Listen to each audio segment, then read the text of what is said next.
mí es un honor estar aquí en el despacho de la presidenta de la Asamblea de Antioquia para este 2025. Doña Verónica, gracias por el tiempo, gracias por la amabilidad de recibirme. Y bueno, cuénteme, ¿cómo le ha ido la Navidad? Ay, gracias Cristóbal por esta entrevista. Un saludo pues para todos el programa La Noche con Cristóbal Naranjo.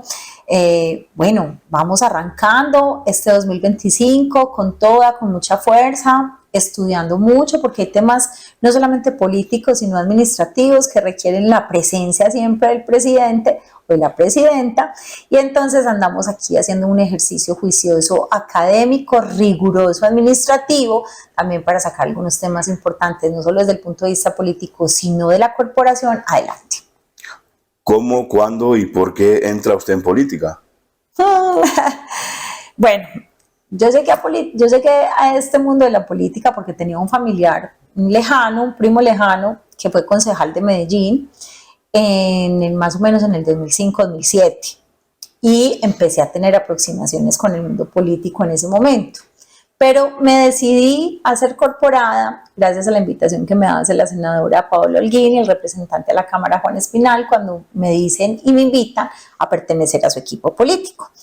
Yo era una funcionaria pública, trabajaba en el sector público, llevaba alrededor de 14 años trabajando en la alcaldía de Medellín, en la personería de Medellín, y antes de que me ofrecieran la asamblea estuve en el grupo EPM como auditora de empresas varias de Medellín. Entonces pues no tenía la expectativa, la verdad, ni nunca pensé de ser corporada, elegida popularmente. Así llegué con una invitación que me hacen estos dos personajes a quienes amo y respeto mucho. Pues a nosotros nos enseñan en mi país que uno tiene que buscarse un trabajo que sea pues seguro, ¿no? Claro que nunca hay un trabajo seguro, pero que bueno, que al menos aparente serlo seguro. ¿Cómo es posible que una funcionaria dice, no, yo me salgo de aquí porque es que tanta seguridad me molesta y me voy a la aventura? ¿Qué es realmente lo que a usted, cuál fue el cosquilleo que le motivó? No, yo creo que puedo aportar por aquí algo.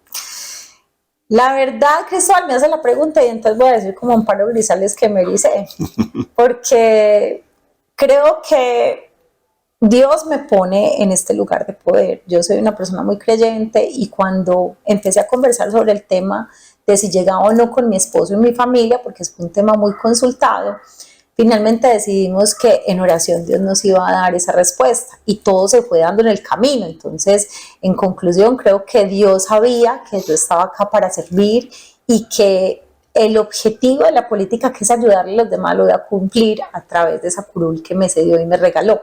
Pero adicionalmente, pues también te tengo que confesar que fue un proceso depurado con mi esposo, en el que mi esposo me animó mucho, me dijo que tenía toda la capacidad y empezamos a soñar por un mejor departamento. Cuando uno ya se mete en la película, uno dice qué rico, que el campesino de a pie tenga esas oportunidades que hoy no las tiene, qué bueno, mejorar el departamento. Entonces también digamos que me empeliculé con el rollo y finalmente pues dije hagámosle y metámonos en este cuento que muy seguramente lo vamos a sacar adelante.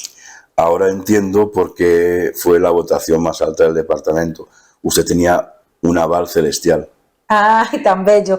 Un aval celestial, sí, un aval celestial, pero también reconociendo que las personas que están a mi lado en ese equipo de trabajo, que eran Juan y Paola, también tienen un ángel en el camino, porque yo puedo decir que uno de los equipos políticos que hace de manera diferente la política es este. Entonces, en ese sentido, yo digo que también me abrigó un equipo que no solamente tenía una estructura política de amigos, aquí el tema es diferente porque cuando vamos a los municipios encontramos amistad y compromiso, sino que además teníamos esa bendición celestial de la que tú hablas.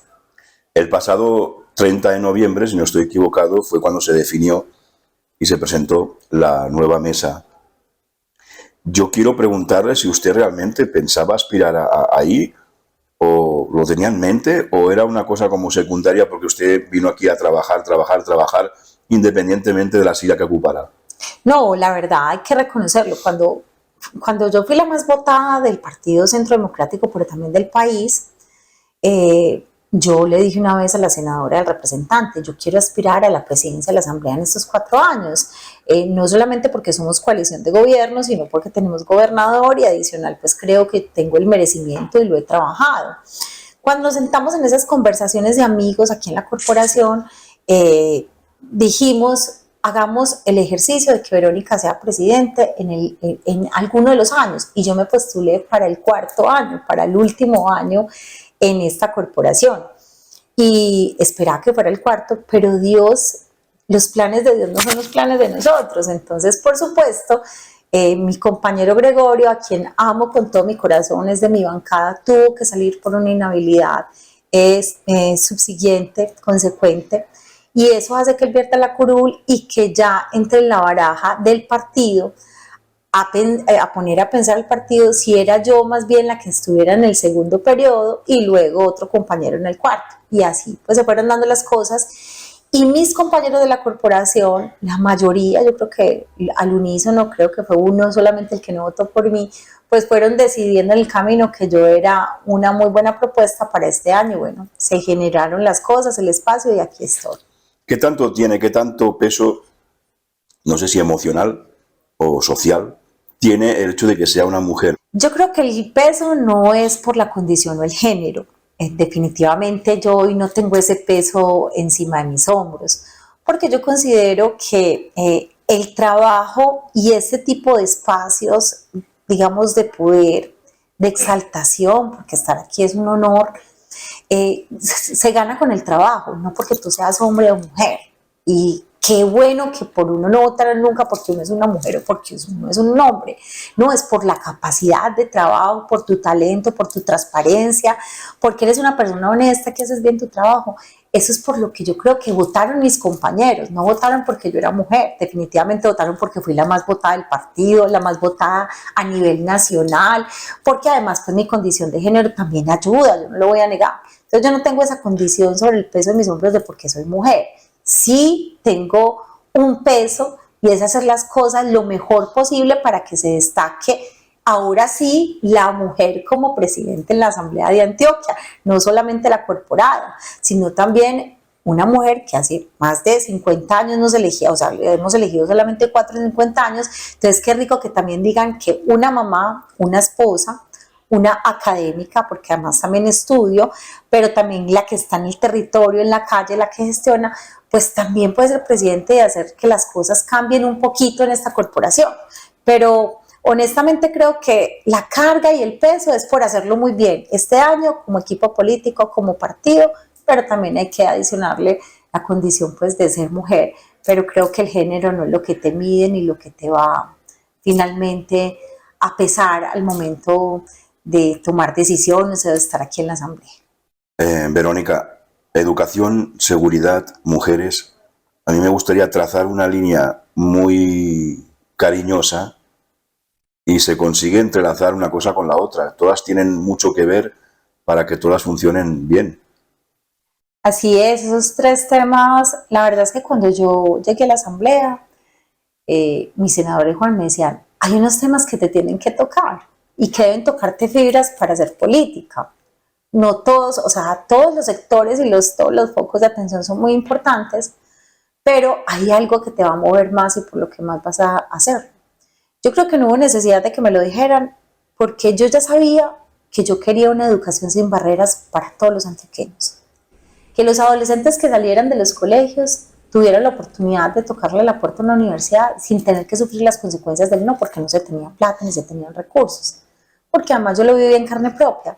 Fue para mí difícil acceder a la educación superior y por eso fue como un reto más que personal, de que en Antioquia existiera matrícula cero. De hecho, le impulsé con otros diputados en el COVID, donde la matrícula cero existía hace muchos años implementada no, existía en el papel por un decreto por el presidente Juan Manuel Santos, que hay que decirlo también, pero nunca se implementó hasta la época del COVID, cuando Iván Duque dijo, la matrícula cero tiene que ser una realidad y se implementa. ¿Pero por qué? Porque Antioquia y los diputados levantamos la mano, entre esas yo, para advertir que en el COVID la gente se estaba desescolarizando, que no había oportunidad para ellos porque no había recursos, porque la gente estaba estática en su casa sin trabajar, sin producir, y con que iban a pagar la universidad, que pusiéramos en funcionamiento la matrícula cero. Logramos aperturar matrícula cero. Hoy hay muchos jóvenes que tocan la puerta de la universidad y ya tienen espacios donde hacerlo. La U Digital, por ejemplo, va a abrir en estos días el programa de Derecho. ya vamos a poder estudiar digitalmente derecho y con matrícula cero, si estás en estrato 1, 2 y 3. Estas son oportunidades que nosotros en mi época, en Medellín y en Antioquia, no se vivían. Y ha sido posible gracias al amor que le hemos tenido al tema de la matrícula cero. Pero no solamente eso, el apoyo a las universidades públicas de Antioquia, donde hemos solicitado estampilla. Nosotros trabajamos en la estampilla de la IU Digital de Antioquia para darle más de 100.000 millones de pesos en el Congreso de la República con la senadora y con el representante, y hemos impulsado varias iniciativas que han fortalecido la educación. En materia de mujeres, me metí mucho a trabajar por el embarazo adolescente. Con tristeza hemos visto cómo se ha generado una norma en donde se le solicita al adolescente cuando llega a una EPS, se le pregunta por parte del médico, ¿usted está embarazada? ¿Lo quiere tener sí o no? Y ahí en esas respuestas pues hay un proceso responsable, digo yo, con un grupo interdisciplinario que empieza a hacer un trabajo con la adolescente en aras de saber si ese bebé sí lo quiere tener o no. Pero eso ha generado muchas interrupciones voluntarias del embarazo, muchos abortos, y yo soy pro vida. Entonces, en esa lucha y en ese trabajo pro vida, por tratar de defender al adolescente, pues he impulsado varias iniciativas y hoy estamos trabajando en muchos programas con la administración departamental, no solamente con esta, sino con Aníbal, para proteger el embarazo adolescente. Estoy a puertas de sacar el proyecto de ordenanza por medio de la cual protegemos a las embarazaditas adolescentes para que tengan todo un portafolio de servicios, pero además hemos sacado adelante los programas que ha sacado la primera dama, susurros, arrullos. Hemos trabajado en los susurraderos para saber de las enfermedades mentales de nuestros adolescentes, cómo los vamos a atender. Hemos trabajado en programas con Aníbal que arrancamos desde Salud para el Alma, para escucharlos, en fin. Entonces el tema también de mujeres para mí ha sido muy importante, pero sobre todo cuidando a las mujeres de las violencias y trabajando en el tema de prevención de las violencias de género. Y en el tema de seguridad, pues es un tema no solo de partido, sino de convicción. Creo que Antioquia hasta hace 2 años veníamos bien en materia de seguridad, bien relativamente hablando, porque todavía quedan disidencias, quedan delincuentes, y el clan del Golfo y los diferentes clanes han aporreado mucho al departamento, pero digamos que veníamos con unas tasas y unos índices proporcionales a lo que veníamos en 4 años, pero ahora con la presidencia de Gustavo Petro, definitivamente Antioquia ya es un lugar muy difícil de caminar en algunos municipios del nordeste, del suroeste, aquí cercanitos al norte. Entonces hoy, con tristeza, Bajo Cauca, Magdalena Medio, la subregión del Urabá está muy aporreada. Creo que hoy el tema de seguridad, pues hoy lo que nos convoca es apoyar al gobernador, trabajar de la mano con la fuerza pública, seguirle dando la fuerza a la población, a la fuerza pública, para que pueda seguir luchando contra los delincuentes y contra todos estos grupos insurgentes, y además desde la Asamblea de Antioquia hacer algunas propuestas en materia de seguridad y convivencia. Verónica, yo ahora le voy a hacer una propuesta. Yo tengo aquí unas tarjetas, como una especie de baraja de cartas, y entonces le voy a pedir que escoja 3 al azar. Entonces yo se las dejo por aquí. Me escoge 3 al azar. Bueno, con tal de que no me corches, está muy bien. No hay ninguna pregunta así como para corchar. Son preguntas normalitas. Y entonces la idea es que usted misma, una a una, la lea y me la responda, por favor. ¿Te has emborrachado alguna vez? Sí, me he emborrachado. ¿Y qué pasó? ¿Qué pasó ahí?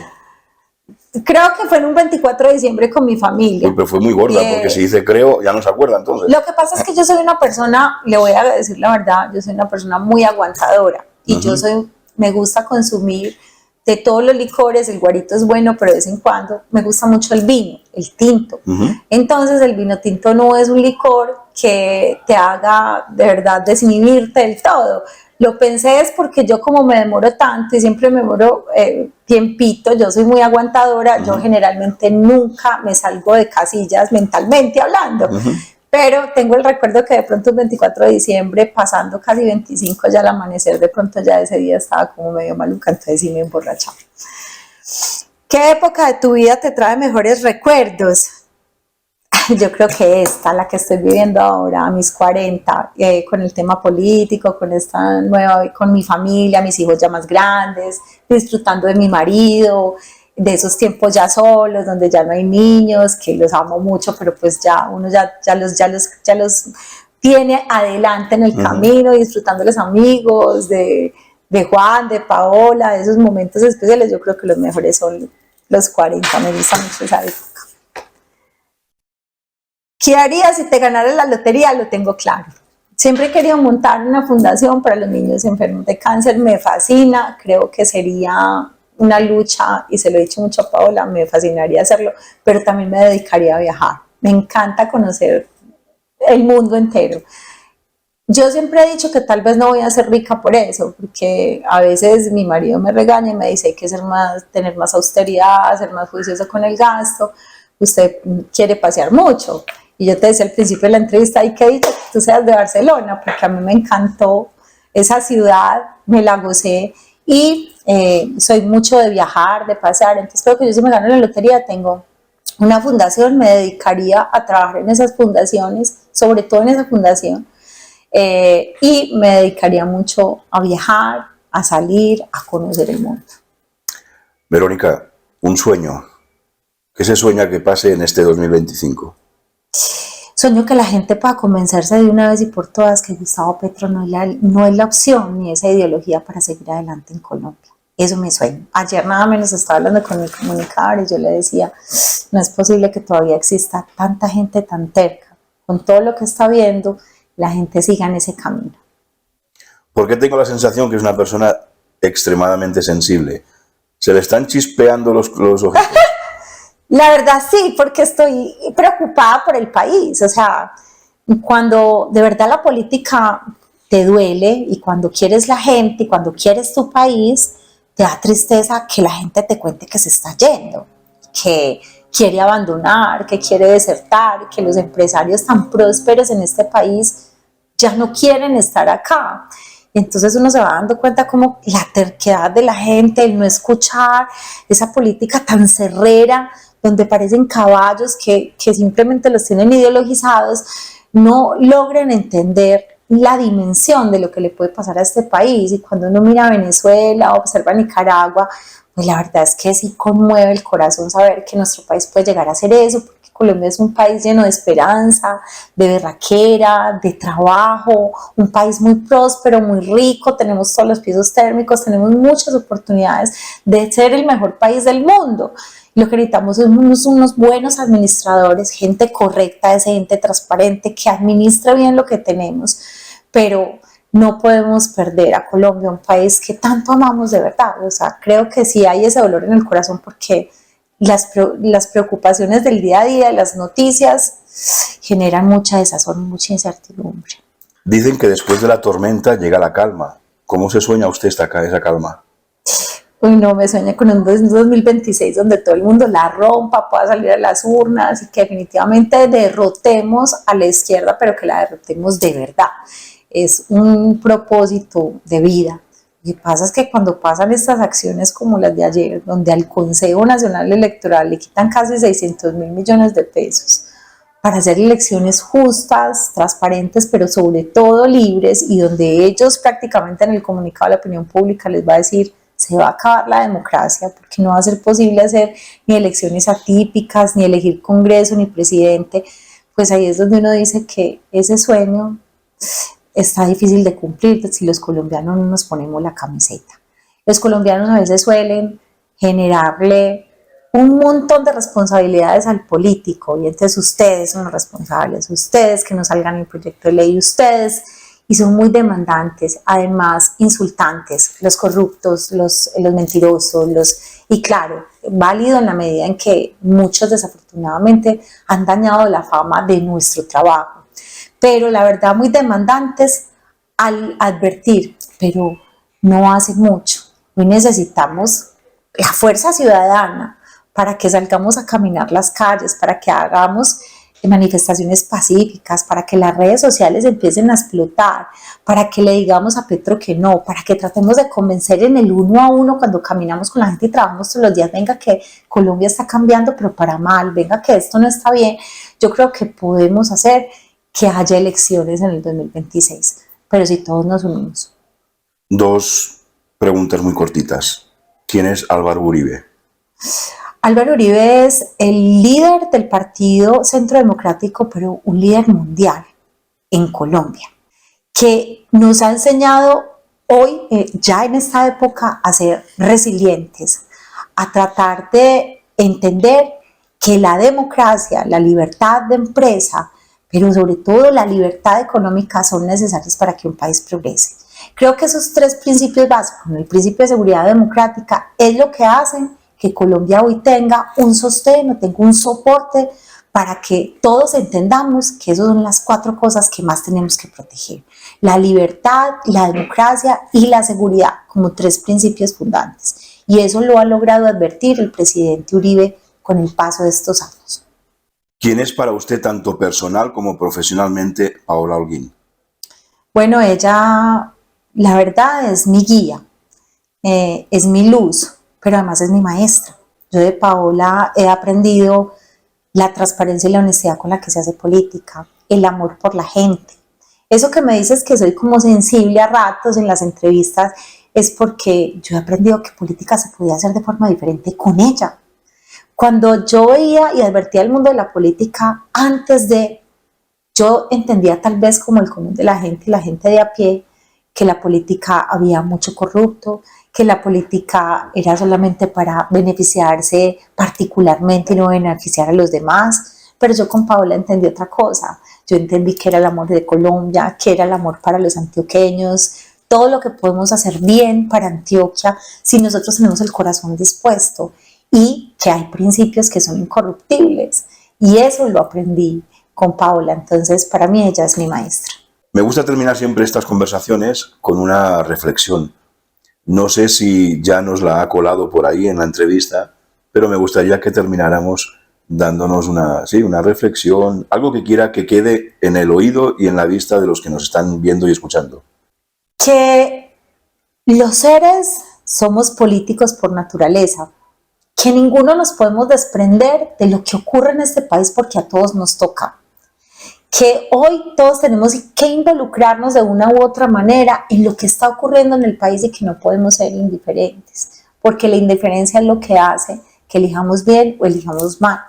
Que el camino siempre es escuchar noticias, que es escuchar opiniones, no dejarnos polarizar, entender las circunstancias por las que está atravesando el país, hacernos partícipes de unas elecciones honestas, transparentes, pero sobre todo informadas, saber quién es el que nos va a representar en las urnas, pero además una segunda reflexión y más importante, exigirle al ciudadano por el que se votó, exigirle a ese elector, tanto el elector como al electorado, a la persona por la quien votamos, por favor exigirle, ¿cierto? En esa medida exigirle que cumpla sus promesas de campaña y que además le responda a este país. Yo creo que si nosotros con esos tres elementos como ciudadanos hacemos lo mínimo y lo vital, nosotros podemos buscar y lograr un mejor país.